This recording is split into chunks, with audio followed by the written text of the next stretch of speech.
My daughter-in-law organized an elegant dinner party, but she whispered to me, "Don't come down, mother-in-law. There's no space." I didn't argue. I just smiled. That same week, she learned that the space she denied me was the same roof she was about to lose. Let me tell you something I never imagined would happen to me at 67 years old. That night, while the aroma of roast lamb wafted up the wooden stairs to my second-floor room, I was sitting on the edge of my bed, my hands trembling on my lap. Not from cold, but from contained rage. Downstairs in my own house, I could hear crystal-clear laughter glasses clinking soft jazz music that Rebecca had put on to impress her guests. Those important friends who could help Daniel with his business. I had spent all afternoon in that kitchen, peeling potatoes, chopping vegetables, preparing the roast that my mother-in-law taught me 40 years ago. My hands smelled like garlic and rosemary. My back ached from standing so long. And when the guests arrived, when I heard the doorbell and the cheerful voices filling the living room, Rebecca came up the stairs, her heels clicking like warnings. She stopped in front of my door. She didn't even knock. "Mother-in-law," she said with that sweet voice she uses when she wants something, "it's better if you don't come down tonight. The thing is, there's no space at the table. We arranged everything for 8 people, and well, it would be awkward to fit another chair, you understand." She looked at me with those honey-colored eyes my son loves so much, waiting for me to nod like I always did, like the obedient old woman I had been for months. "Of course, dear," I replied. "Don't worry." She smiled relieved and ran downstairs, her heels clattering a victory on the steps. I closed the door slowly. I stood there listening to my own breathing. Downstairs, someone shouted, "What a beautiful house you have!" And I heard Rebecca's voice proud. "Thank you, it's our little sanctuary. We decorated it ourselves."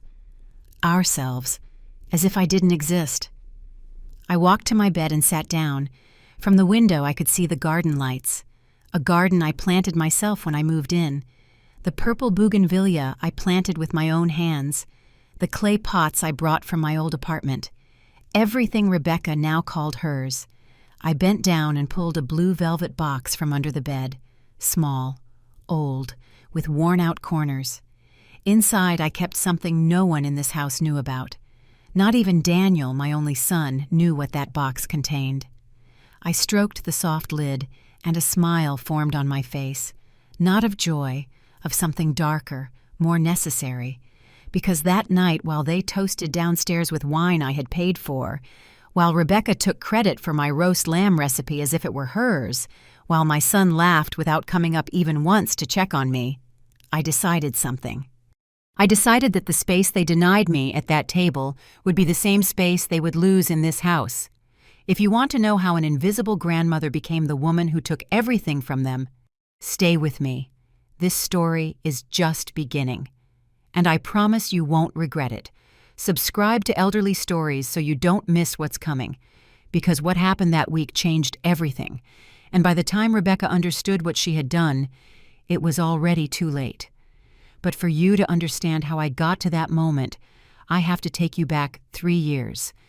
To the day I made the biggest mistake of my life, trusting that my family would care for me the way I cared for them. 3 years before that cursed dinner, I lived in a small apartment, but it was mine in a quiet neighborhood. 2 bedrooms, a balcony overlooking the street, cream-colored walls I had painted myself after I was widowed.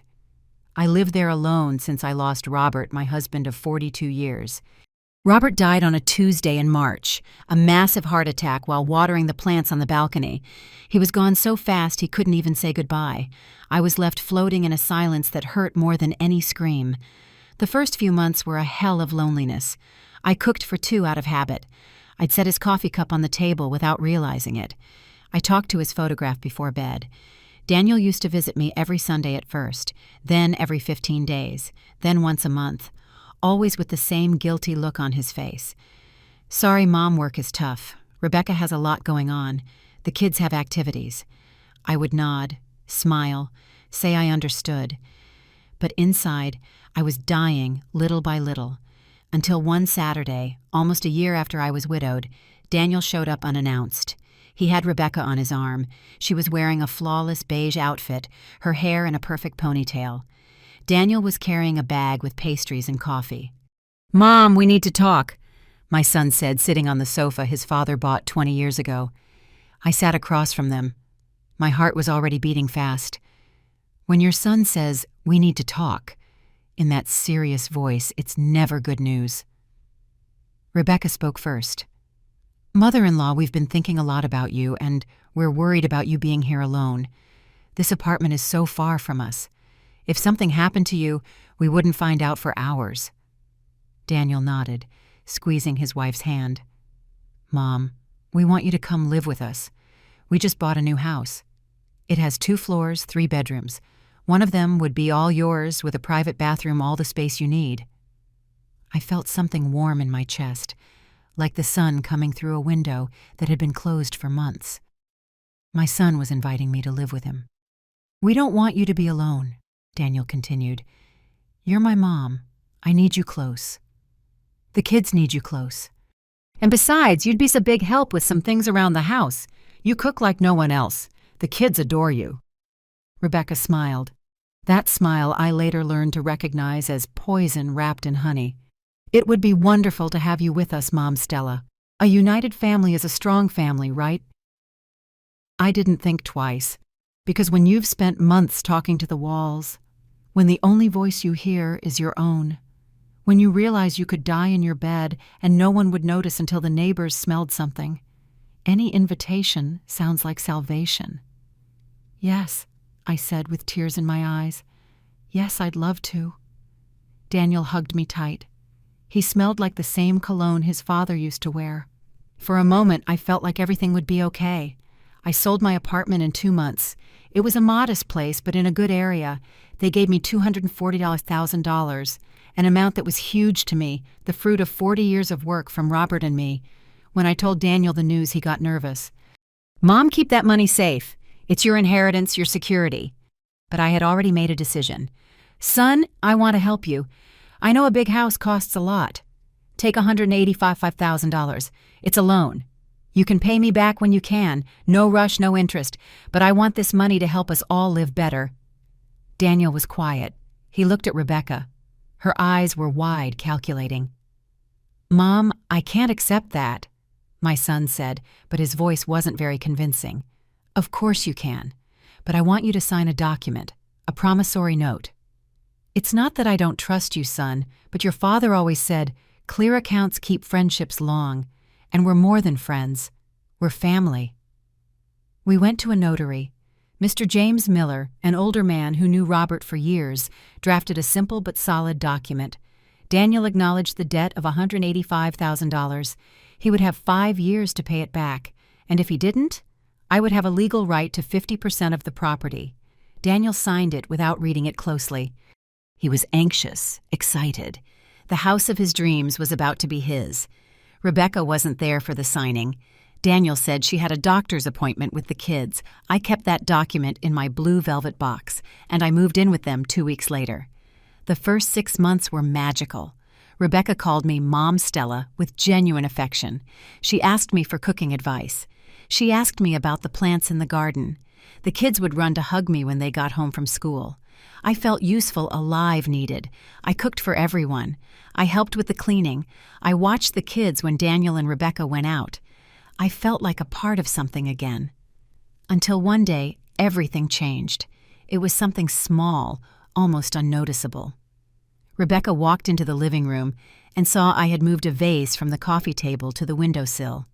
It was an ugly, plain glass vase. I replaced it with a beautiful piece of handmade pottery I brought from Oaxaca, a gorgeous piece with hand-painted flowers. Rebecca stopped in her tracks. "Mother-in-law who told you could move things around." Her voice was different, cold. "I'm sorry, dear. I thought it would look nicer this way. This pottery is authentic. It has history." She walked to the windowsill, picked up my pottery, and put it away in a cabinet. She put her glass vase back in the center. "It's just that this is my house, mother-in-law, and I like things where I put them. I hope you understand." She went to her room without looking back. I just stood there feeling something inside me crack. That night I told Daniel what happened. He sighed, tired. Mom Rebecca is very particular about her decorating. Don't take it personally, just ask before you move things, okay?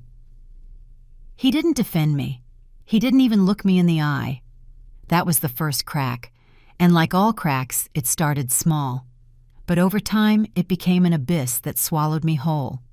After the vase incident, things started to change so slowly that at first I thought it was my imagination. But it wasn't. Rebecca started redecorating everything. First, it was the curtains. I had brought some from my apartment, mustard-colored ones with handmade embroidery from an artisan in Guanajuato. I had hung them in the living room with so much love. They were my little piece of identity in that house. One Saturday, I came home from grocery shopping and they were gone. In their place were gray blinds, modern, cold, soulless. "And my curtains, Rebecca?" I asked, trying to stay calm. She didn't even look up from her phone. "Oh, mother-in-law, I donated them. They didn't match the minimalist aesthetic I want for this house. Those old fabrics just collect dust and look outdated." Outdated.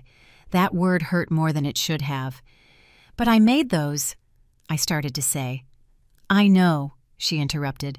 "But this isn't a museum of memories, is it? It's a modern house. We have to adapt to the times." She got up and left, leaving me standing there with the grocery bag still in my hands. I didn't say anything else. I swallowed my words like poison. Then came the furniture. I had brought a wooden rocking chair where Robert used to read the newspaper every morning. I put it in a corner of the living room near the window. It was my spot for coffee in the afternoons. One morning I came downstairs, and it was gone. "Where is my rocking chair?" I asked, my heart racing. "I sold it on Marketplace," Rebecca answered without flinching. "It took up too much space, and besides, it was scratched. I got $80 for it. It's in the kitchen drawer." $80 for the last piece of furniture I had left from Robert. I felt like I couldn't breathe. "Rebecca, that rocking chair belonged to my husband. You had no right." "Oh, mother-in-law, don't be dramatic. It was an old piece of furniture. Besides, you're just living here on charity." "You can't expect to fill my house with your old things." Living on charity. That word cut me like a knife. I looked at Daniel. He was right there at the dining table drinking coffee. He heard everything. "Daniel," I pleaded with my eyes. He put his cup down. He sighed as if I were the problem. "Mom, understand. Rebecca is the one who keeps this house running. She decides how it looks, how it's organized. We can't be fighting over every little thing. Just let her do what she wants. It's her space." Her space, not ours, not mine, hers. I locked myself in my room and cried until my throat hurt. But that was just the beginning. Weeks later, Rebecca took down all the family photographs from the hallway. Photos from Daniel's wedding, photos of the kids as babies, photos of Robert and me on our silver anniversary. She replaced them with abstract paintings bought at a decor store, meaningless blobs of color. "It's just that photos make the design look old," she told me when I timidly protested. "This looks more elegant, more current." She put all my memories in a cardboard box that she left in my room, as if my previous life didn't deserve to be seen. And I started to feel exactly like that, invisible. Meals changed too. We used to cook together. I taught her my recipes. She seemed interested, took notes, asked about measurements. But suddenly she stopped asking for my help. "I've learned everything I needed, mother-in-law. Now I prefer to cook alone. You can rest." Resting sounded nice, but what it really meant was, get out of my kitchen. I stopped cooking. I stopped setting the table. I stopped feeling like I was part of the family. I became a shadow inhabiting the second floor. Rebecca started giving me orders as if I were the maid. "Stella, can you wash the dishes today? I'm so tired." "Stella, could you iron this shirt for Daniel? I just don't have time." "Stella, the kids came back with muddy shoes. Clean them, please." And I did it. Because I was afraid. Afraid of being alone again. Afraid that Daniel would tell me I wasn't welcome anymore. Afraid of losing the only thing I had left, being close to my son. But there was something worse than the orders. It was the way Rebecca talked about me when she thought I wasn't listening. One day I was on the stairs when I heard her voice in the living room. She was on the phone with someone, probably a friend. "You have no idea what a drag it is having a mother-in-law living here," she said, annoyed. "Everything smells old. She stays in her pajamas until noon. She cooks with so much garlic the house stinks, and the worst part is Daniel defends her because she's his mom. But I'm just sick of it." Sick of it. I heard laughter on the other end of the line. "Yeah, I know it's temporary," Rebecca continued. "Eventually she'll have to go. We'll either find a place for her, but she can't stay here forever. This is my house, not a nursing home." I sat down on the step. My legs were trembling. That's how she saw me, as a temporary burden, as trash, waiting to be thrown out. I went up to my room without making a sound. I locked the door. And I looked at myself in the mirror. I saw a 67-year-old woman with gray hair, wrinkled skin, trembling hands. I saw someone who had lost her place in the world, someone who no longer mattered. But then my eyes drifted to the blue velvet box I kept under my bed, and something inside me began to wake up. It wasn't rage yet. It was something more dangerous. It was the seed of revenge, because while Rebecca was erasing my existence from that house, I was keeping a secret that could erase everything, including her. There are moments in life that break you in two, moments where the person you were before dies, and someone completely different is born. For me, that moment arrived on a Wednesday in October. I had been living like a ghost in that house for 3 months. I went up and down the stairs without making a sound. I ate alone in the kitchen while they had dinner in the dining room. I locked myself in my room before Rebecca got home from the gym so I wouldn't bother her with my presence. But that Wednesday, the toothache I had been ignoring for weeks became unbearable. I woke up at 4 a.m. with a swollen face and tears rolling down my cheeks. The left side of my mouth was throbbing as if it had its own heart beating with pain every second. I waited until 8 to go downstairs. I didn't want to wake anyone. Daniel was in the kitchen making an espresso in that expensive machine Rebecca had bought. "Son," I said, my voice trembling, "I need to go to the dentist. It hurts so much." He looked at me with genuine concern. For a second, I saw the little boy who used to run into my arms when he fell at the park. "Is it that bad, Mom? I can't take it anymore. I need them to do something urgently." I called the clinic I had gone to for years. They gave me an appointment for that same afternoon. The diagnosis was terrible, a severe infection in my wisdom tooth. I needed an immediate extraction, a deep cleaning, and special antibiotics. "That will be $850, the receptionist told me in a neutral tone. "How will you be paying?"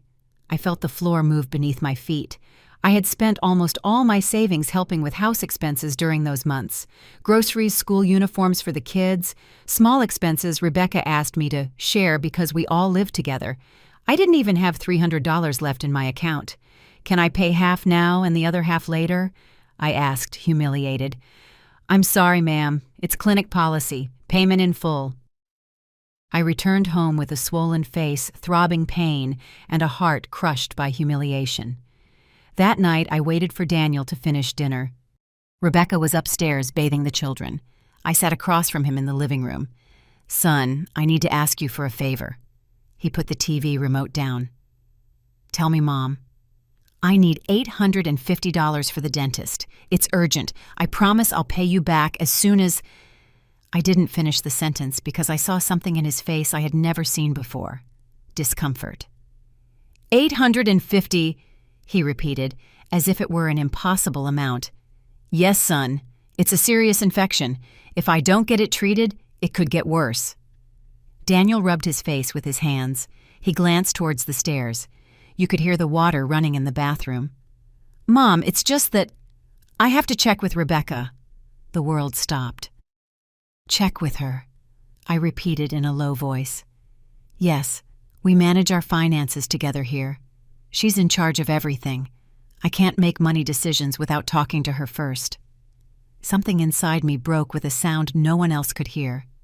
"Daniel," I said, trying to stay calm, "I'm your mother. I need medical treatment. I'm not asking for a luxury. I'm asking for help." "I know, Mom. I know. But what?" My voice was starting to break. "You need your wife's permission to help your own mother." Just then Rebecca came down the stairs. She was wearing a champagne-colored silk robe. Her hair was up.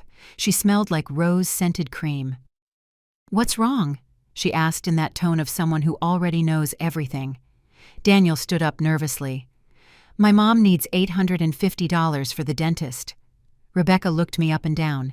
She stared at my swollen face, my red eyes, my hunched posture, like a woman begging for charity from her own family. "Oh, mother-in-law," she said with false sympathy. $850 is a lot of money. Can't it wait a few months? We're a little tight right now. We just paid the kids' tuition." "It's an infection," I repeated. "It can't wait." Rebecca sighed as if I were a spoiled child. "It's just that dental treatments are so expensive. Aren't there cheaper options? There are public clinics, free ones. You can go there." I stared at her, unable to believe what I was hearing. Public clinics. Me. The woman who had given her husband almost $200,000. Me, who cooked, cleaned, watched her children. I had to go wait in line at a public clinic while she used $100 creams and got her nails done every week. I looked at Daniel, waiting for him to say something, to defend me, to remember who I was. But he just stared at the floor. "Mom," he finally said without looking up, "let me see what we can do. Give me a few days." A few days. For my own son, my pain could wait a few days. I stood up slowly.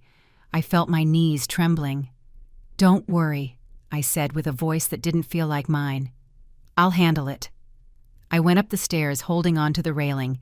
Every step was a mountain. I went into my room and locked the door. I sat on the bed and cried like I hadn't cried since I buried Robert.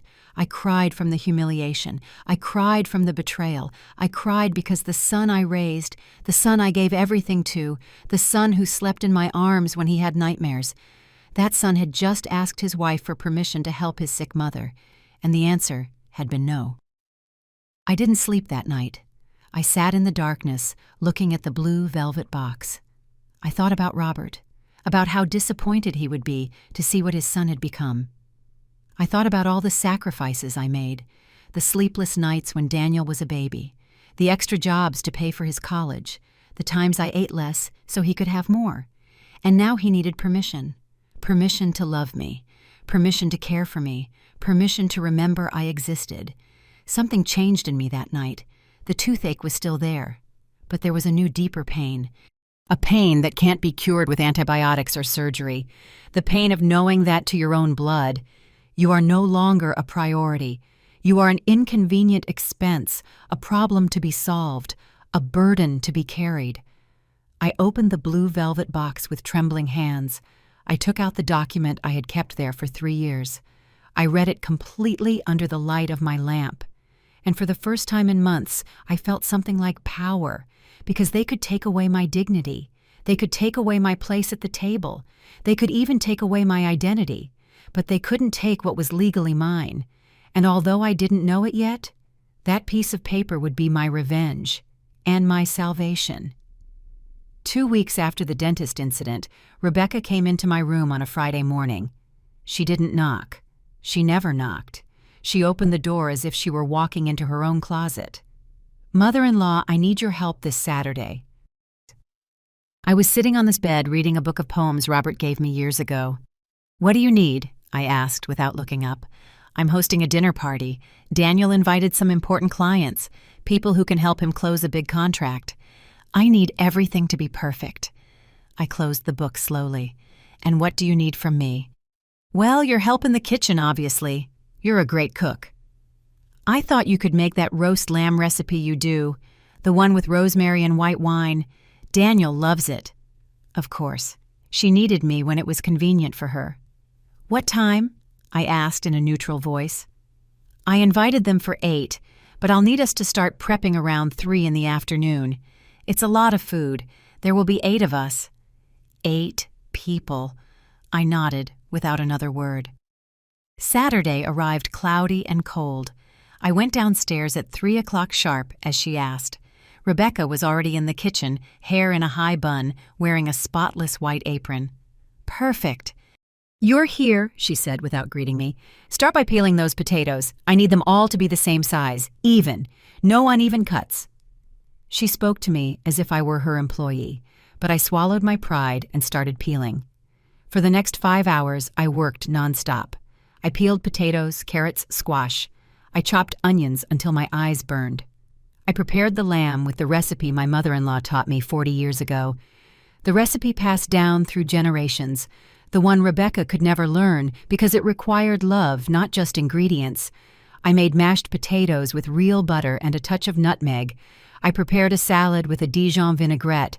I baked a caramel flan that came out perfect, shiny, with the exact right caramel. Rebecca gave me orders nonstop. Stella, that garlic is too coarse. Mince it finer. Stella, clean that pan properly. It has spots. Stella, the table is set wrong. The forks go on the other side. Every order was a small stab, but I kept going, quiet. Obedient. At 7:30, Rebecca ran upstairs to get ready. I stayed in the kitchen cleaning the last dishes, putting utensils away. My hands smelled like garlic and rosemary. My back ached from standing for so many hours. I had a sauce stain on my blouse. I went up to my room to change. I put on a clean lavender-colored blouse. I combed my hair. I put on a little pale pink lipstick. I came down ready to sit at the table, because although no one had explicitly told me, I assumed that after cooking for 5 hours, I would have a place at that dinner. Silly me. At 8 o'clock sharp, the guests began to arrive. 3 elegant couples. The men in dark suits, the women in cocktail dresses and jewelry that sparkled under the entryway light. Rebecca received them like the queen of her castle. She was wearing a fitted black dress, gold heels, her hair down in perfect waves. She looked radiant. Daniel was by her side, smiling, shaking hands, being the perfect host. I stayed on the stairs watching, waiting for someone to call me, but no one did. The guests moved into the living room. I heard laughter, clinking glasses, soft jazz music Rebecca had put on the sound system. 20 minutes passed, then 30. No one came up to get me. Finally, I heard Rebecca's footsteps on the stairs. She came up quickly, her heels announcing her arrival like war drums. She stopped in front of me. Her French perfume was so strong it made me dizzy. She came close, and in a low voice, almost a whisper, she said, "Mother-in-law, it's better if you don't come down tonight." I looked at her, not understanding. "What? It's just, there's no space at the table." We arranged everything for 8 people exactly. It would be awkward to fit another chair. "You understand." No space. Those 3 words stabbed into my chest like broken glass. "But I cooked everything," I said, my voice trembling. "I know, mother-in-law, and it's delicious. I'll bring you a plate later." "But tonight is important for Daniel. We need to make a good impression. And you know how these business dinners are. Just adults. Boring conversation. You'd be more comfortable up here resting." I stared at her, searching her honey-colored eyes for any trace of humanity, but all I saw was cold calculation. "Does Daniel know you're asking me this?" I asked. "It was both our idea." She lied without blinking. "He also thinks it's better this way." Something inside me wanted to scream, wanted to go down those stairs and sit at that table, wanted to tell all those elegant guests who really cooked that food. But I didn't, because I had no pride left, only exhaustion. "It's fine," I said, my voice dead. "I won't come down." Rebecca smiled, relieved. "Thank you, mother-in-law. I knew you'd understand. You're always so compassionate." She ran downstairs, her heels clattering a victory on each step. I stood there in the dark upstairs hallway, listening as the dinner began below. I heard someone shout, "What a beautiful house you have," and Rebecca's voice replied proudly, "Thank you. We decorated it ourselves. It's our sanctuary." Ours, as if I didn't exist. I walked slowly to my room. I closed the door. I sat on the bed, the smell of the lamb wafted up under the door. My lamb, my recipe, my work. I heard laughter, toasts, more music. And then I heard something that shattered me completely. A woman asked, "Doesn't Daniel's mom live with you?" There was a brief silence, then Rebecca's voice, sweet as poisoned honey. "Oh yes, my mother-in-law lives here, but she prefers to rest early. You know how older people are. They get tired quickly." Laughter. They all laughed, as if I were some decrepit old woman who falls asleep at 8 o'clock, as if I hadn't just spent 5 hours cooking for them, as if I didn't exist beyond being the mother-in-law who lives upstairs. I stood up, trembling. I walked to the window. Outside the garden, I planted shined under the moonlight, the purple bougainvillea, the clay pots, the plants that grew because I watered them every morning, everything Rebecca called hers. I turned and looked at my bed. Underneath it was the blue velvet box. I pulled it out with trembling hands. I opened it. The lamplight illuminated the document I kept inside. The promissory note, the legal agreement, the proof that this house was in fact also mine. And something in me changed in that moment. It wasn't pain anymore. It wasn't sadness. It was clarity, a clarity as cold and crystalline as ice. Rebecca had denied me a space at that table. She had turned me into an invisible servant in my own home. She had humiliated me in front of strangers. And worst of all, my son had allowed it. But she didn't know something. She didn't know that the space she denied me tonight was the same space she was about to lose because that house she so proudly called hers wasn't completely hers, and I had the power to prove it. I sat on the bed stroking the document, and for the first time in months, I smiled. Not a smile of happiness, a smile of justice, because the war had just begun, and this time I wasn't going to lose. I didn't sleep that night. I sat in the darkness of my room, the box open on my lap, staring at that document as if it were a map to my freedom. Downstairs, the dinner party continued past midnight. Laughter, music, the sound of glasses clinking again and again. No one brought me food as Rebecca promised. No one asked about me, and I was glad, because every laugh I heard, every toast they made with my wine in my house, eating my food, was another nail in the coffin of their arrogance. Now let me tell you something no one in that house knows, something I've kept for 3 years, like an ace up my sleeve. When I sold my apartment in that quiet neighborhood, I received $240,000. It was everything Robert and I had built in 42 years of marriage. That money represented decades of work of sacrifice, of getting up at 5 in the morning, of eating beans, to save money, of not buying new clothes so Daniel could have decent uniforms. When my son told me he wanted to buy that 2-story house with a garden, I saw the dream in his eyes.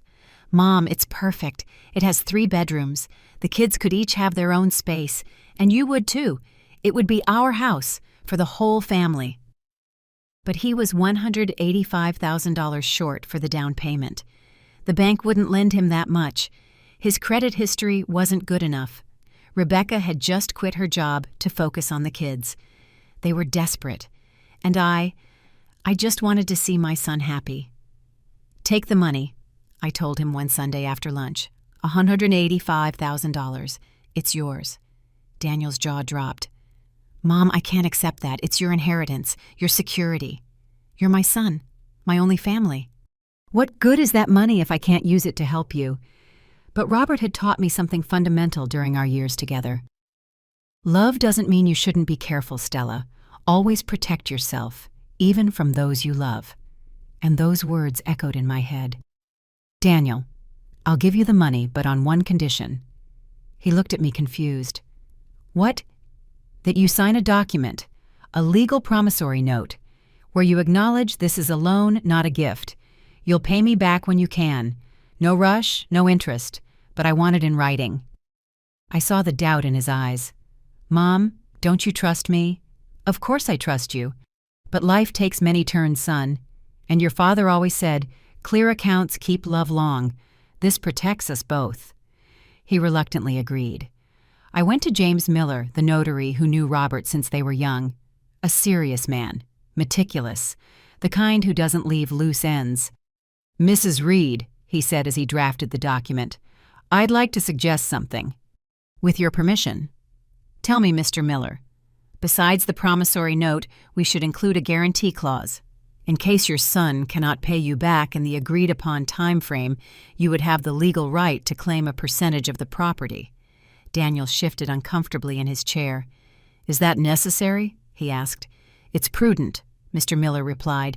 We're not saying you won't pay young Daniel, but in legal terms, your mother is investing almost $200,000 in a property from which she would have no collateral. This protects her." I looked at my son. "What do you say, son?" He sighed, looked at the ceiling, then looked at me. "All right, whatever you say, Mom." Mr. Miller drafted the full document. I, Daniel Reed, acknowledge receiving from my mother, Stella Reed, the sum of $185,000 as an interest-free loan for the purchase of the property located at 342 Fresno Street. I commit to settling this debt within a maximum period of 5 years from the signing date. In case of total default at the end of the established term, the lender, Stella Reed, will have the irrevocable legal right to 50% of the aforementioned property being registered as co-owner before the corresponding authorities. Daniel signed, I signed, Mr. Miller notarized it, and that document was legally registered. We left the notary's office, and Daniel hugged me tight. "Thank you, Mom. I promise I'll pay you back, every penny. I swear it on my father's grave." "I know, son, I know." But there was something I didn't tell him right then, something I kept quiet because I didn't want to spoil his happiness. When Rebecca found out I had given money for the house, her reaction was strange. We were in the kitchen days after the signing. "Mother-in-law Daniel told me you put money down for the house. How generous." Her voice was sweet, but her eyes weren't. "He's my son," I replied. "I'd do anything for him." Of course, but it's so nice you did it as a gift." "Because imagine if it were a loan. That would be awkward, right? Living in a house where you're in debt to your own mom." I stayed quiet. She kept talking as she chopped vegetables. "Besides, this house is ours. Daniel's and mine. Our home where we're going to raise our children. How awful it would be to think someone else had rights to it, right?" I understood right then that Daniel never told her about the document. He never told her he signed a promissory note. He never mentioned the 5-year clause. Rebecca thought I had gifted her husband $185,000 with no strings attached, and I let her believe it, because something told me that one day that ignorance would be my most powerful weapon. I kept the document in my blue velvet box. I hid it under my bed. And for 3 years I never mentioned it again, not even when Daniel never paid me a single dollar, not even when the 5-year deadline was getting dangerously close, not even when Rebecca started treating me like trash. I saved it like someone saving a bomb, waiting for the exact moment to detonate it. And that night after the dinner where they forbade me from coming down, after hearing them describe me as the old woman who gets tired early, after being invisible in my own home, I knew the time had come. I took out my cell phone. I searched my contacts. Henry Oliver, Mr. Miller's partner, an attorney 71 years old, specialist in family and property law, a close friend of Robert's. I wrote him a message at 2 a.m. "Mr. Oliver, it's Stella Robert Reed's widow. I need to see you urgently. I have a document I need to execute. Can you see me on Monday?" The reply came 20 minutes later. "Mrs. Reed, of course. I'll expect you at 10 a.m. at my office. Whatever it is, we'll solve it." I closed the phone. I looked at the document one more time. And I smiled. A smile Robert would have recognized. The smile of someone with nothing left to lose and everything to gain. Because Rebecca could keep her perfect table, her elegant guests, her illusion of being queen of the castle. But that castle was built on sand. And I was the tide that was about to wash it all away. The days after that dinner were like falling down an endless flight of stairs. Each day was one step deeper into invisibility. Rebecca didn't even bother to hide her contempt anymore. On Monday morning, I went down to breakfast as I always did. I made coffee in the old coffee pot I'd brought from my apartment. Rebecca came into the kitchen in her tight workout clothes ready for the gym. She looked at me as if she'd just found a cockroach on the table. "Stella, you can eat earlier or later. At this time, I need the kitchen to make the kids' smoothies. You're in my way." "You're in my way." Those 4 words tattooed themselves on my skin. "Of course," I said, picking up my cup. "I'll go up to my room." "Perfect. That's better for everyone." I went up the stairs with my lukewarm coffee and my pride reduced to ashes. From that day on, I started eating in my room like a prisoner in my own home. On Tuesday, while I was watering the plants in the garden, that purple bougainvillea I planted myself when I moved in, Rebecca came out of the house furious. "Who gave you permission to water?" she yelled from the doorway. I dropped the hose. "I'm sorry, I thought they needed water." "We have a gardener for that. His name is Stephen. He comes on Thursdays. We don't need you playing gardener." "But I planted these." "Well, everything here is mine now," she interrupted, her voice sharp. "The plants, the garden, the house, the furniture, everything. So don't touch anything without asking me first. Is that clear?" I just stood there, my hands wet, feeling tears threatening to fall. "It's clear," I whispered. She went back inside, slamming the door.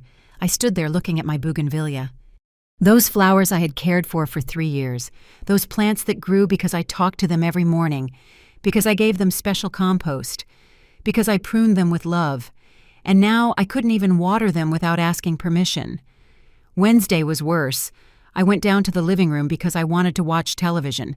I just wanted a distraction, to watch a cooking show or an old movie. Rebecca was there doing yoga on a turquoise mat. "Mother-in-law, what do you need?" she asked, without opening her eyes in a position that looked like a human pretzel. "I wanted to watch a little TV." "Oh, you can't. I'm expecting guests in half an hour." "Some friends are coming for tea, and I need the living room to be available. Besides, I can't concentrate on my practice with the TV on." "And where can I be?" She opened one eye. She looked at me like I was stupid. "In your room, I guess. Or go for a walk. It's a nice day." Her room. As if the rest of the house wasn't also mine. I went upstairs without another word. From my bedroom window, I saw 3 elegant women arrive. Perfect hair, designer bags, expensive clothes. They walked into my house laughing as if they were at a private club. I heard their voices, their laughter, the tinkling of porcelain cups. And then I heard something that froze my blood. One of them asked, "Rebecca, what about your mother-in-law? Is she still living here?" "Oh, yes," Rebecca replied in that annoyed tone I knew so well. "She's around. I think she's upstairs. She just prefers to be in her room. She doesn't like to socialize much." Liar. I didn't prefer to be upstairs. I had been banished there.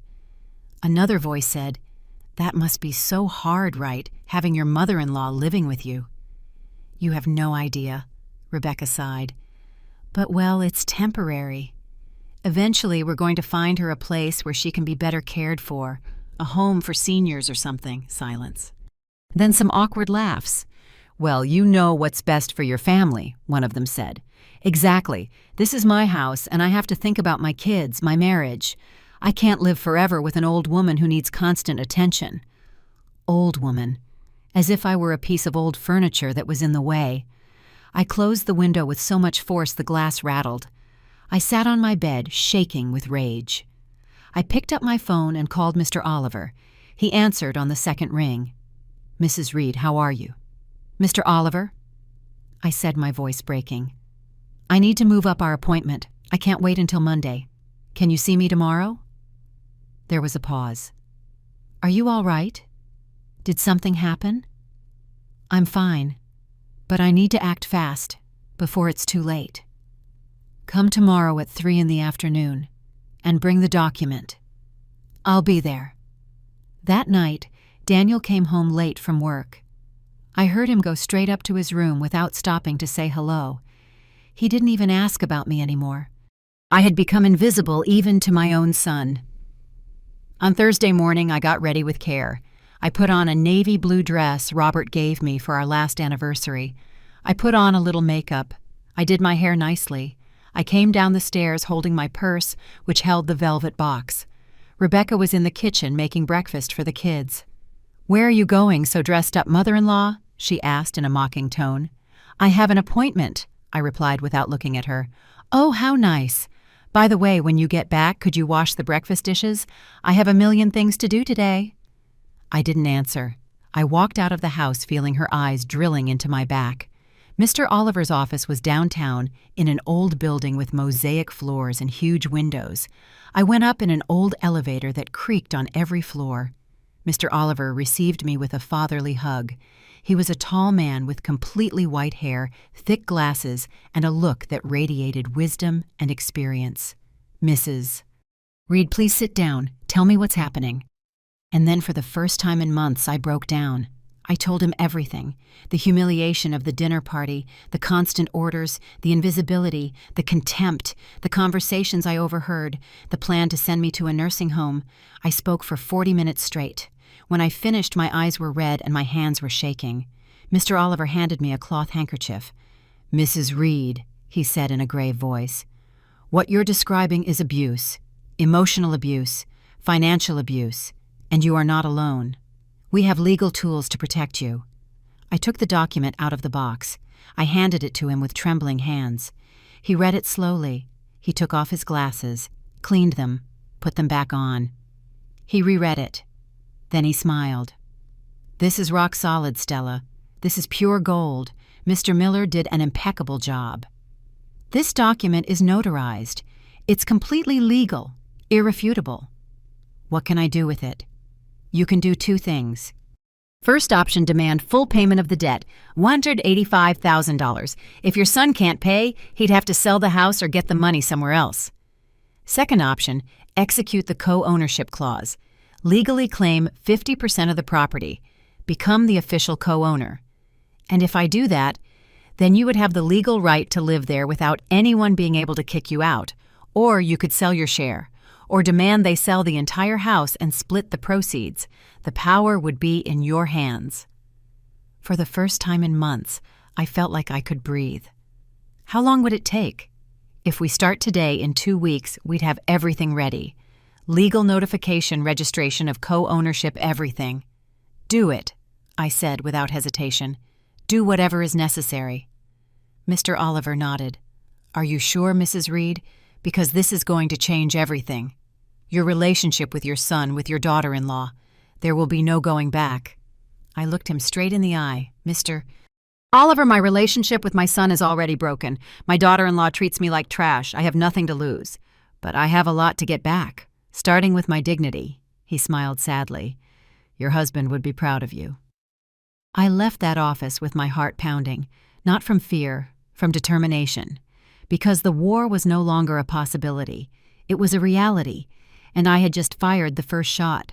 3 days after my meeting with Mr. Oliver, the worst happened. Something I never imagined my own son would be capable of doing. It was Sunday afternoon. I was in my room reading, trying to keep busy while I waited for news from the lawyer. I went down to the kitchen for a glass of water. The house was silent. The kids were playing in the neighbor's yard. I thought Daniel and Rebecca had gone out. But then I heard their voices. They were coming from the living room. They were speaking in low voices, but not low enough. I froze in the hallway, hidden behind the wall. "I can't take it anymore, Daniel," Rebecca said, her voice exasperated. "Your mother is driving me crazy. She's everywhere. Her lavender cream smell is all over the house. When I have guests, I'm embarrassed. My friends ask me why she's still living here." "Rebecca, she's my mother," Daniel started to say. "Exactly. Your mother, not mine. I didn't sign up to live with a mother-in-law attached at the hip 24/7. This isn't a nursing home." There was a long silence. Then I heard my son sigh deeply. "What do you propose?" he asked, his voice tired. "That we find a place for her. There are very good assisted living homes, with gardens, nurses' activities. She would be better cared for. She'd have people her own age. She wouldn't be so lonely." My heart started beating so hard I thought I would faint. "A nursing home," Daniel said. "Don't call them that. They're residences for seniors, dignified places. I've researched several. There's one in a nice suburb that looks beautiful. It has a pool, a library, painting classes." "And how much does it cost?" "There are options, from $1,200 a month up to $3,500, depending on the level of care." $1,200, Daniel repeated thoughtfully. "Yes. And look, I know it sounds expensive, but think about it. You spend on her here too. Food, electricity, water, gas. It all adds up. And besides, we get our privacy back, our house, our space as a family." Another silence. My breathing was so shaky I had to cover my mouth with my hand. "I don't know, Rebecca. She's my mom. I promised my dad I would take care of her." "And you are taking care of her. But caring for her doesn't mean sacrificing your marriage, your peace of mind, your home. Daniel, let's be honest, she's older now. She needs more attention than we can give her. In a residence, she'd have professional care. It wouldn't be abandonment. It would be the best for everyone, including her." "You think so?" "I'm sure." Besides, look at how things are lately. She barely leaves her room. She's sad, depressed. She's not happy here, Daniel. Admit it." Of course I wasn't happy. How could I be happy when they treated me like an annoying piece of furniture? "Let me think about it," Daniel said finally. "There's not much to think about, love. Do it for us, for the kids, for our family. Let's look at options this week. We'll visit a couple of places. No commitment, just to see." "All right," my son gave in. "Let's see what's out there." "Perfect. Let's find one that's nice but not too expensive. There are some for $1,200 or $1,400 that are pretty decent." Decent. As if I were a dog they had to find a decent shelter for. "Yes," Daniel said. "A dignified one, with a garden and all that." "Obviously, honey, we're not going to send her to some ugly place. But we do need to solve this soon. We've been living like this for 3 years. It's enough." I heard footsteps approaching. I ran up the stairs as quietly as possible. I got into my room and locked the door. I stood there leaning against the door, trying to process what I had just heard. My son, my only son, the child I carried in my womb for 9 months, the baby I breastfed for a year, the boy who cried in my arms when he fell off his bike, the teenager who hugged me when his father died. That same son had just agreed to lock me away in a nursing home because his wife was sick of it, because my smell filled the house, because they were embarrassed of me. I walked to the mirror. I saw myself. A 67-year-old woman, white hair, wrinkled skin, hands that trembled slightly. An invisible, disposable woman. A burden with an expiration date. But then my eyes fell to the blue velvet box on my bed. I opened it slowly. I took out the document, and I also took out my phone. I dialed Mr. Oliver's number without a second thought. He answered on the 3rd ring. "Mrs. Reed, is everything all right?" "Mr. Oliver," I said with a voice I didn't recognize as my own. A cold, hard, determined voice. "Proceed with everything. Now. I want to start the legal process immediately. I want to execute the co-ownership clause. I want them to find out in the most official way possible that this house is also mine, and that nobody, absolutely nobody, is going to lock me in any damn nursing home." There was a pause. "Are you sure, Mrs. Reed?" "Once we start, there's no turning back." I've never been more sure of anything in my life. "Then we start first thing tomorrow morning. In 1 week, we'll have everything ready. Prepare yourself, because when they find out, there's going to be a storm." "Let the storm come," I replied, "because I am no longer the scared old woman they think I am. I am the hurricane that is about to destroy their castle of lies." I hung up the phone. I sat on the bed, and for the first time in 3 years, I felt powerful. Because they could plan my destiny, but I had the power to change theirs. And that very week, Rebecca was going to learn something she would never forget, that the space she denied me at her table was the same roof she was about to lose. I didn't close my eyes that night, not from sadness, from absolute clarity. I sat on my bed, the document spread out in front of me, reading every word, every clause, every line that gave me back the power I had lost. And while the world outside slept, I planned my counterattack.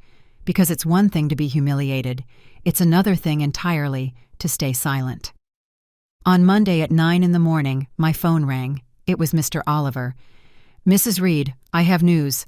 I've reviewed the entire file. The document is pristine. We are initiating the process this afternoon.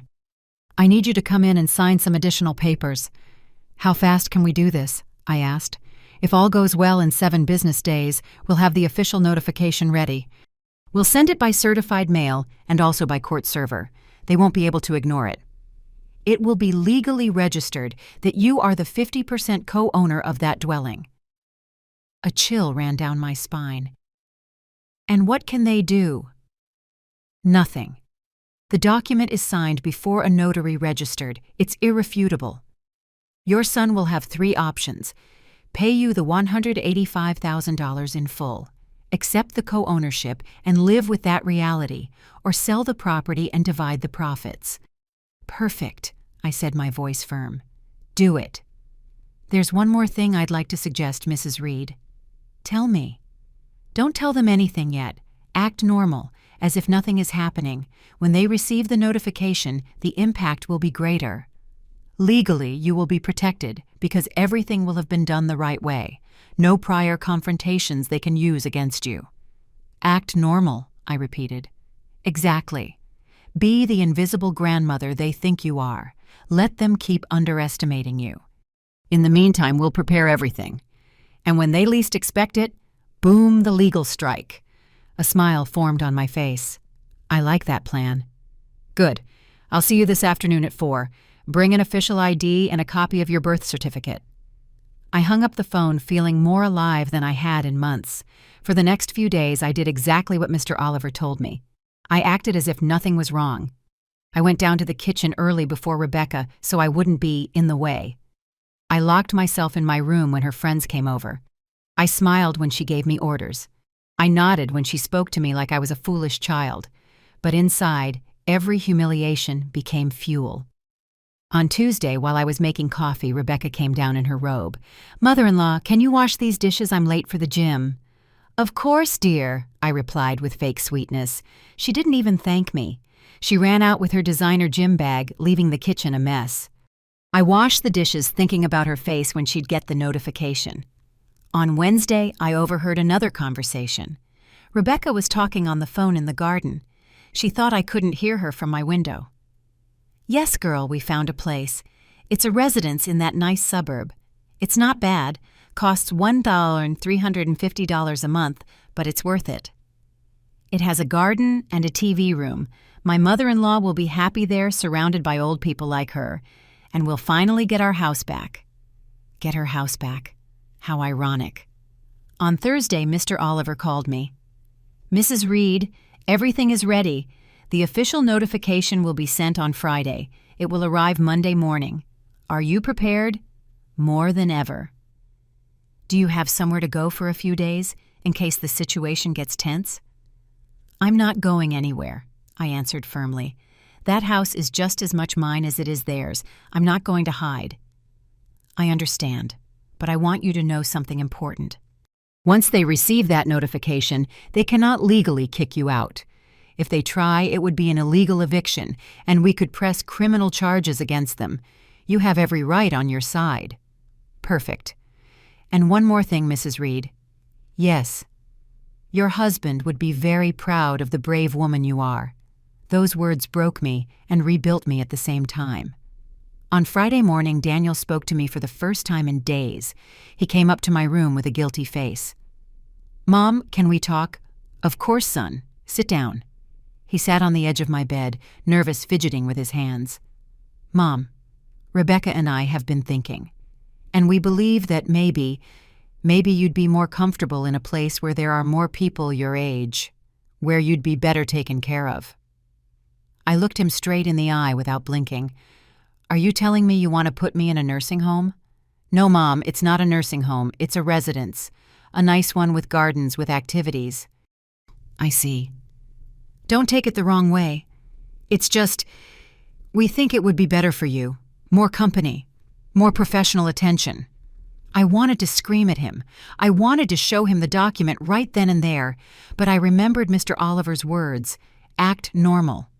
So I took a deep breath and said, "It's fine, Daniel, if you think it's for the best." He was shocked. "Really? You're not upset?"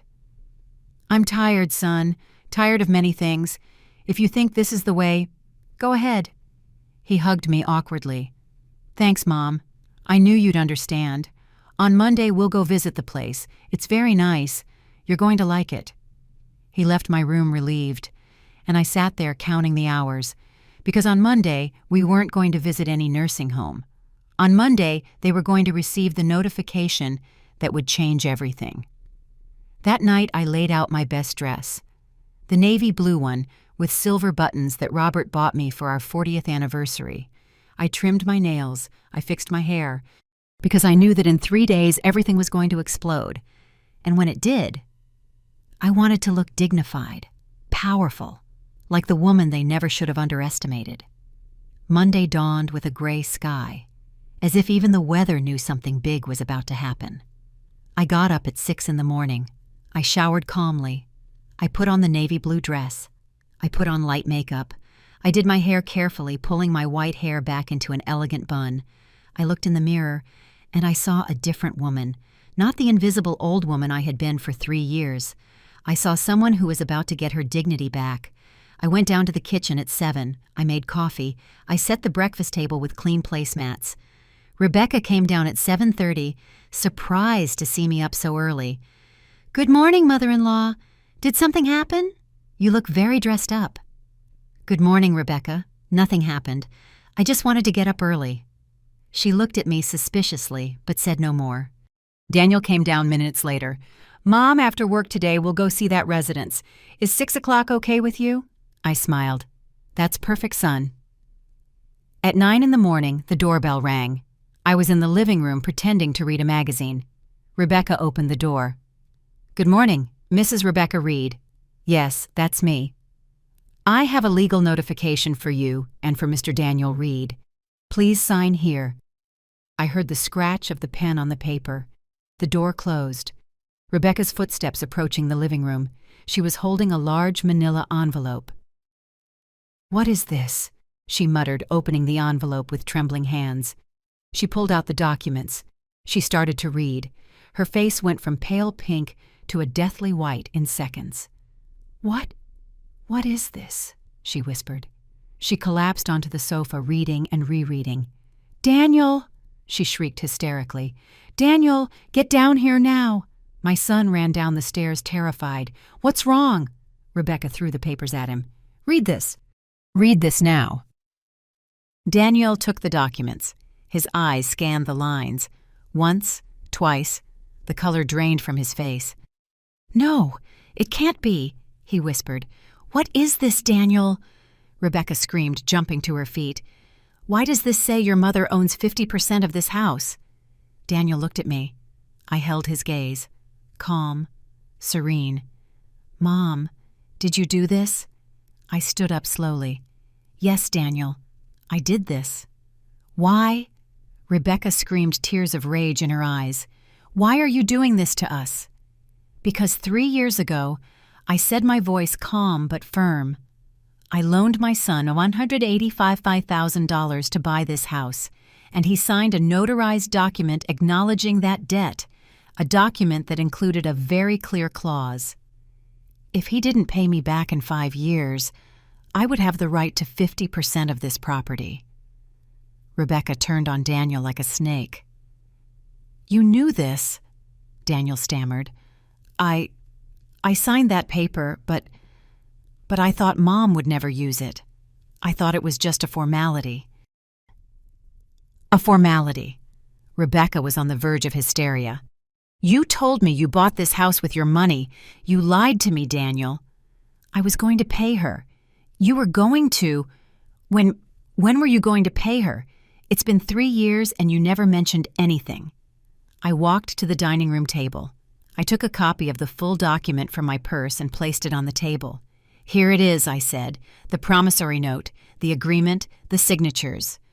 All legally registered with Mr. James Miller, Notary, Public Number 37.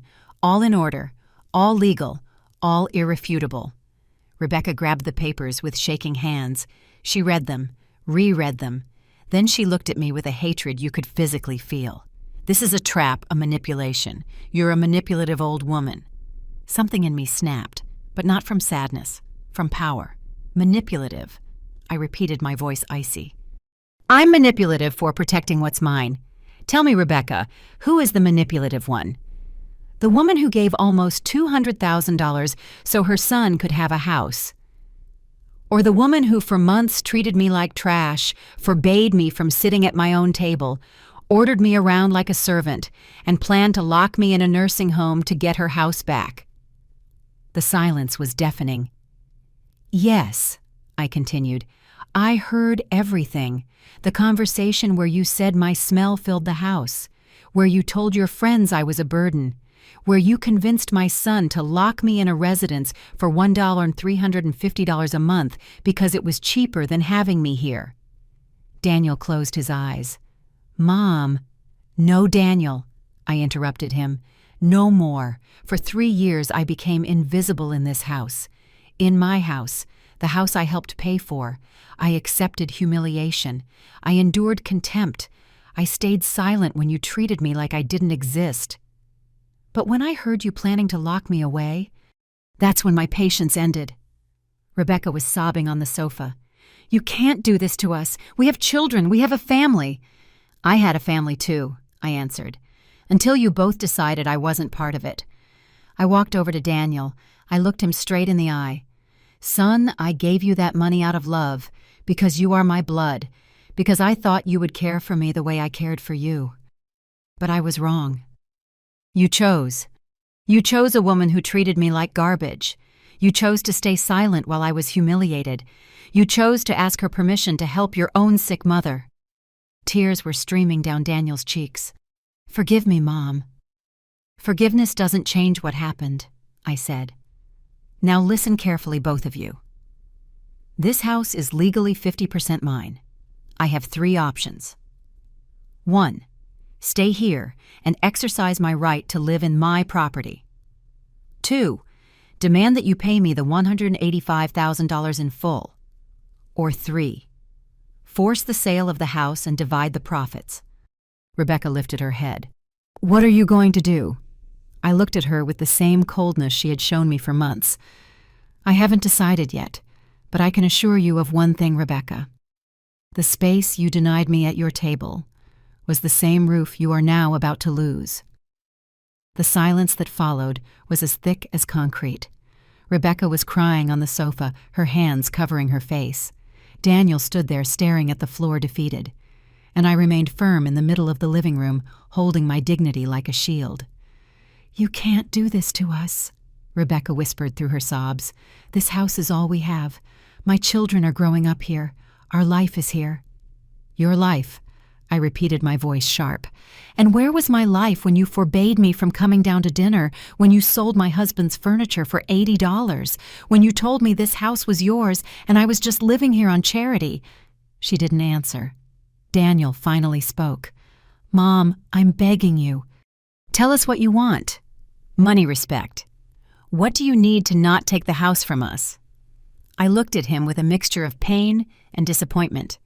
"The only thing I needed, son, was for you to treat me like your mother, not like a burden, but it's too late for that." Just then, the doorbell rang. It was Mr. Oliver. I had asked him to come by this morning after they received the notification. I opened the door myself. "Good morning, Mrs. Reed," he said in a professional voice. "Good morning, Mr. Oliver. Please come in." He walked in with his leather briefcase, his impeccable gray suit, and a presence that demanded immediate respect. Rebecca and Daniel looked at him as if he were the executioner. "Allow me to introduce myself," Mr. Oliver said. "I am Henry Oliver, an attorney specializing in family and property law. I legally represent Mrs. Stella Reed. I am here to explain the legal situation you are in." He opened his briefcase and took out more documents. "As you have already read in the notification, Mrs. Reed is legally the 50% co-owner of this property. The document signed 3 years ago before notary James Miller is completely valid and registered. There is no way to challenge it." But there has to be something," Rebecca stammered. "There is nothing," Mr. Oliver replied firmly. "Mr. Reed had 5 years to pay the debt. He did not a single dollar. Therefore, the co-ownership clause was automatically activated. Legally, Mrs. Reed has 3 options, which I, as her representative, must present to you." He placed 3 folders on the table. Option 1. Demand immediate full payment of $185,000 plus legal interest accumulated over 3 years, which totals approximately $210,000. If you cannot pay, we proceed to seize the property. Rebecca whimpered. Option 2. Mrs. Reed exercises her right of co-ownership and remains living here indefinitely. You would not be able to sell, rent, or modify the property without her consent, nor could you demand that she leave. That would be illegal. Daniel closed his eyes. Option 3. We proceed with the forced sale of the property. The profits are divided 50-50 after settling the mortgage. Each party receives what they are owed, and you go your separate ways. No, Rebecca cried. No, no, no. This house is worth almost $600,000. If we pay off the $300,000 mortgage we have left, we'd only get $150,000 each. That's not enough to buy anything decent. You're destroying us. I approached her slowly. Am I destroying you? Rebecca, for months you destroyed my self-esteem, my dignity, my place in this family. You turned me into nothing, and now that I have the power to do the same to you, you finally realize how it feels. I turned to Mr. Oliver. Can I make my decision now? Of course, Mrs. Reed. I took a deep breath. I looked at my son. This 43-year-old man who was once the little boy who slept soundly in my arms. I saw his red eyes, his shattered expression, his guilt. And I felt something break inside me. It wasn't revenge I wanted. It was freedom. I've made a decision, I said, my voice firm. I am going to sell my 50%, but not to you. I'm going to sell it on the open market, to whoever offers the best price. And with that money, I'm going to buy my own home. Small, simple, but mine, where no one can tell me where I can sit or what I can touch. Mom, please, Daniel begged. No, son. I've made my decision. You made yours when you planned to lock me in a nursing home. Now live with the consequences. Rebecca shot up, furious. This is revenge. You're a bitter, spiteful old woman. Mr. Oliver intervened, his voice sharp. Ma'am, I suggest you watch your words. You are speaking to the co-owner of this house. Any verbal or physical aggression could result in additional legal charges. Rebecca collapsed back onto the sofa. Daniel approached me. Mom, will you never forgive me? I looked him in the eyes. Forgiveness doesn't erase the damage, Daniel. It doesn't give me back the 3 years of humiliation. It doesn't give me back the dignity I lost. But it also doesn't stop you from earning it back. Someday, maybe. If you learn what it means to respect the person who gave you life. I turned to Mr. Oliver. Proceed with the sale of my share. I want it to be fast and clean. It will be done, Mrs. Reed. I walked up the stairs to my room. Behind me, I heard Rebecca's sobs and the broken silence of my son. But I didn't look back, because for the first time in 3 years, I was walking with my head held high, without fear, without shame, without asking permission to exist. 6 months later, I'm sitting on the balcony of my apartment. It's small, only 2 bedrooms, but it has something that 2-story house never had. It's completely mine. It's in a downtown district. 3rd floor, with a balcony full of pots where my purple bougainvillea, basil rosemary, and those white gardenias that Robert loved so much are growing. From here I can see the street people walking, children playing, life happening without asking my permission to exist. I bought this place with the money from the sale of my share of the house. Mr. Oliver found a buyer in 3 weeks, an investor who paid well, $150,000 clean for me after all the paperwork. With that money, I bought this apartment with cash. I had $40,000 left over, which I invested in a retirement fund that gives me a monthly check for $800. It's not much, but it's enough. And most importantly, it's mine. No one can take it from me. No one tells me where to sit. No one forbids me from cooking in my kitchen. No one makes me feel invisible. Here in this small space, I got back something I had lost. My identity. I reconnected with friends I had abandoned. Women my age who understand what it means to survive. We have coffee on Thursdays. We go to the market on Saturdays. We laugh about things only we understand. I signed up for a watercolor painting class. I was never any good, but I like it. It makes me feel alive. On Sundays, I cook my special recipes. The smell fills the whole building, and my neighbors knock on the door to ask if I'm selling. I give them portions. They bring me pastries or tamales. That's how you build a community. With respect, with reciprocity, with love that doesn't hurt. And Daniel. It's been 6 months since that morning. The first week I heard nothing from him. Then a month later I got a message. "Mom, forgive me. I don't know what else to say. Forgive me." I didn't reply right away. I let that message breathe in my phone for days. Finally, I wrote back. "Forgiveness is a process, son, not a word. If you want to earn me back, start by respecting who I am, not who you want me to be." 2 more months passed. Then I got a call. It was Daniel. He was crying. "Mom, Rebecca left." I stayed silent. She couldn't handle the pressure, having to sell the house, moving to a smaller place, her friends finding out about everything. She took the kids to her mother's house. She's filing for divorce. Part of me wanted to feel satisfaction, but I didn't. I just felt sadness for my son. "I'm sorry, Daniel. I'm all alone. In a 2-bedroom apartment in a working-class area. I work all day. I see my kids every 15 days. And all I can think about is everything I lost. Because I didn't value you." His voice broke. Do you think you can ever forgive me?" I looked out my window. The bougainvillea on the balcony swayed in the wind. "Daniel," I said, my voice soft but firm, "forgiveness doesn't mean forgetting. It doesn't mean going back to how things were. It means learning, growing, changing. Are you willing to do that?" "Yes, Mom. Anything." "Then let's start slow. 1 call a week, coffee once a month, no expectations. No demands, just 2 people rebuilding what was broken." "Thank you, Mom," he whispered. "Thank you." Now 6 months later, Daniel calls me every Wednesday. He tells me about his work, his kids, how hard it is to raise them alone. I listen. Sometimes I give him advice. Sometimes I just say, "You're going to be okay, son." Last month he came to visit. He brought flowers, white gardenias. He sat in my small living room and looked around. "It's nice here, Mom. It feels peaceful."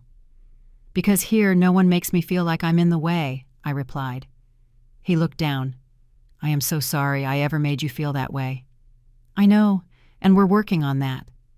Before he left, he hugged me. A long, sincere hug. The kind of hug I had been waiting years for. "I love you, Mom." "I love you too, son. I've always loved you, even when you hurt me." But love doesn't mean accepting mistreatment, and that's something we both needed to learn. Now, as I write this from my balcony with a hot cup of coffee in my hands and the sun shining on my plants, I feel something I haven't felt in years. Peace. It's not a perfect peace. There are still scars. It still hurts to remember. But it's my peace. Built with my own hands. In my space. With my dignity intact. And if I could speak to every woman who is going through something similar, I would tell her this. Your worth doesn't depend on how much you endure. You are not stronger for staying silent. You are not more loving for accepting humiliation. True strength is in saying no more, in defending what is yours, in demanding respect, in remembering that the love that destroys you is not love. It's control disguised as family. And you deserve more, so much more. Because in the end, true wealth isn't in big houses, or elegant tables, or perfect appearances. True wealth is in the respect you have for yourself, and in the space you occupy without asking permission. That space that no one, ever again, can take from you. If this story touched something inside you, leave me a comment telling me where you're reading from. Have you been through something similar? Do you know someone who needs to hear this? Give it a like if you believe that dignity is priceless. And subscribe to Elderly Stories to keep sharing stories of women who rose up when the world tried to tear them down. Because here in this space, all voices matter, all stories are valid, and no woman is alone. Thank you for joining me on Stella's journey. Until the next story, the end.